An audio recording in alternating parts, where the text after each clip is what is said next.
اعوذ باللہ من الشیطان الرجیم، بسم اللہ الرحمن الرحیم۔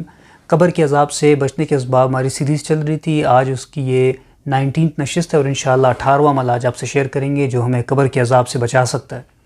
یہ حدیث شریف مسند بازار کے اندر آئی ہے اور شیخ البانی رحمۃ اللہ نے الجامع صحیح کے اندر صحیح سند کے ساتھ نقل کی ہے۔ اس حدیث میں بنیادی طور پہ 7 چیزیں ایسی ہیں، نبی صلی اللہ علیہ وسلم نے ارشاد فرمایا کہ سبعۃ یجری للعبد اجرہن فی قبرہ بعد موتہ۔ 7 چیزیں ایسی ہیں کہ ایک انسان مر جائے گا، مرنے کے بعد اس کو قبر میں دفن کر دیا جائے گا، لیکن اس کے بعد بھی ان 7 چیزوں کا اجر ثواب اس کو ملتا رہے گا۔ یہ 7 چیزیں اس کو قبر میں بھی فائدہ پہنچاتی رہیں گی۔ سبحان اللہ۔ وہ 7 چیزیں کیا ہیں؟ آپ نے فرمایا نمبر 1 علم علما۔ پہلی بات ہے کہ جو انسان کوئی علم کی بات دوسرے کو سکھائے، خیر کی بات ہو، قرآن ہے، حدیث ہے، کوئی بھی خیر کی بات ہے، کوئی فن ہے، کوئی چیز آپ نے اللہ کی رضا کے لیے کسی کو سکھائی، تو آپ کے مرنے کے بعد بھی یہ علم کی بات جہاں تک پھیلتی رہے گی، جو اس پہ عمل کرتا رہے گا، سنتا رہے گا، اس کا ثواب، اس کا فائدہ آپ کو قبریں پہنچتا رہے گا۔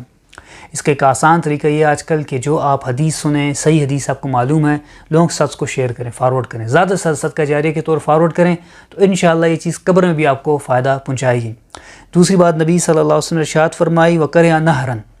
کہ دوسری چیز یہ کوئی انسان کوئی نہر کھدوا دے۔ کوئی ایسا علاقہ ہے جہاں پر پانی کی سہولت نہیں ہے، لوگوں کو بہت تکلیف ہے، دور دراز علاقوں میں جانا پڑتا ہے پانی لینے کے لیے، تو آپ وہاں پہ نہر کھدوا دیں یا پائپ ڈلوا دیں پانی کے، کہ وہاں بھی کنیکشن پہنچ جائے پانی کا۔ تو اب جو انسان یہاں سے پانی پیے گا، وضو کرے گا، نہانے کے لیے، استعمال کرنے کے لیے، اس کا سارا جو ثواب آپ کو ملے گا۔ اب ظاہر سی بات ہے آج کل ویسے یہ آسان کام تو نہیں ہے، لاکھوں روپے کا خرچہ اس میں لگ جائے، اور باقاعدہ بعض علاقوں میں تو آپ کو گورنمنٹ سے اپروول لینا پڑے گا کہیں پہ پائپ ڈالنے کے لیے وغیرہ۔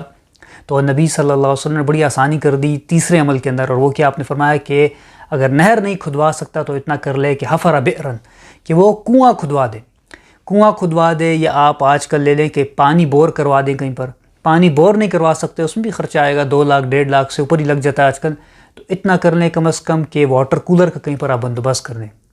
جو انسان وہاں سے ٹھنڈا پانی پیے گا یا اس پانی کو اپنے استعمال میں لے کر آئے گا، تو آپ کے مرنے کے بعد بھی آپ کو قبر میں بھی اس کا جو ثواب ملتا رہے گا۔ اور چوتھی بات آپ صلی اللہ علیہ وسلم فرمائی کہ وغرس نخلا، کہ کوئی انسان اگر کھجور کا درخت کہیں پر لگوا دے، تو جس وقت تک یہ درخت لگا رہے گا لوگ اس کے کھجور کھاتے رہیں گے، اس کو قبر میں اس کا ثواب پہنچتا رہے گا اور قبر میں بھی اس کو فائدہ پہنچتا رہے گا۔ اب یہاں چونکہ عربوں میں تو عام طور پہ کھجور کا درخت ہی زیادہ مشہور تھا، اس لیے کھجور کے درخت کا ذکر ہوا، ورنہ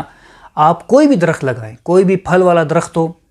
اور لوگ اس کا پھل کھا رہے ہیں، یا کوئی بھی آپ نے سبزی وغیرہ لگائی اور لوگ اس کی سبزی کھا رہے ہیں، کوئی جانور بھی کھا رہا ہے، تو اس کا اجر و ثواب آپ کو ضرور انشاءاللہ ملے گا۔ اگر کوئی پھل والا یا سبزی والا پودا نہیں بھی ہے، آپ عام درخت بھی لگوا لیں، تو اس کے چھاؤں میں بھی جو جانور بھی بیٹھ رہے ہیں نا، انسان تو دور کی بات، اس کا بھی ثواب آپ کو قبر میں پہنچتا رہے گا۔ نبی صلی اللہ علیہ وسلم نے 5 چیز فرمائی کہ بنا مسجدن،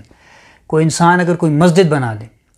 جو بندہ اس میں نماز پڑھے گا، تلاوت کرے گا، اس کا سارا اجر و ثواب مسجد بنانے والے کو ملے گا۔ اب یہاں یہ کہ ظاہر سی بات ہے مسجد بنانا بھی مشکل کام ہے، آپ بہت چھوٹی بھی مسجد 2 مرلے کی بنائیں تو اس میں بھی لاکھوں روپے لگ جائیں گے،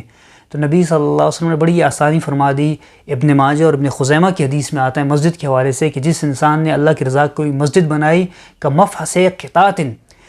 چاہے وہ ایک چڑیا کے یا چیل کے گھونسلے جتنی مسجد بھی کیوں نہ ہو، تو اللہ تعالیٰ اس کے لیے جنت میں گھر بنائیں گے۔ سبحان اللہ، یعنی کتنی آسانی کر دی۔ اب مطلب کیا ہے اس کا؟ چیل کے گھونسلے، چڑیا کا گھونسلہ تو اتنا سا ہوتا ہے،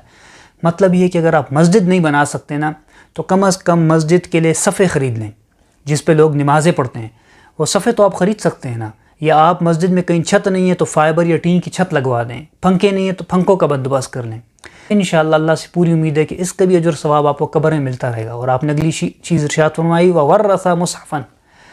اور چھٹا عمل یہ ہے کہ کوئی انسان اگر قرآن پاک کے صحیفے، قرآن پاک جو ہے مصحف قرآن پاک کو عام کر دے، مسجد میں تقسیم کرا دیں، جو بچے نورانی قاعدہ پڑھتے ہیں، بالخصوص قرآن حفظ کرتے ہیں، جہاں پہ جن مدارس انسٹیٹیوٹس میں قرآن حفظ کیا جا رہا ہے، وہاں پر بالخصوص آپ یہ کام کریں کہ نورانی قاعدے ہو گئے اور 16 لائن والا جو قرآن دیا جاتا ہے ان سے پوچھ کر وہ وہاں پر آپ ڈسٹریبیوٹ کرا دیں، تو جو بچہ اس سے قرآن پڑھ رہا ہے اور حفظ کر رہا ہے، اس کا بھی سارا جو ثواب انشاءاللہ آپ کو ملے گا، اور قبر میں بھی آپ کو فائدہ پہنچاتی رہے گی یہ چیز۔ اور 7ویں چیز نبی صلی اللہ علیہ وسلم نے فرمائی کہ وَلَدًا يَسْتَغْفِرْ لَهُ بَعْدَ مَوْتِهِ، کوئی انسان جس کی اولاد ہو، اس نے اس کی ایسی تربیت کی ہے کہ مرنے کے بعد وہ اپنے والدین کے لیے توبہ استغفار کر رہا ہے، ان کے لیے دعائیں کر رہا ہے، تو اس کا فائدہ بھی میت تو قبر میں پہنچتا رہتا ہے۔ انشاءاللہ اس 7ویں پوائنٹ پر تفصیل سے بات کریں گے۔ بہرحال یہ 7 چیزیں ہیں، اس پر خود بھی عمل کریں اور اس حدیث کو صدقہ جاریہ کے طور پہ سب ساتھ شیئر کریں۔ جزاک اللہ خیر۔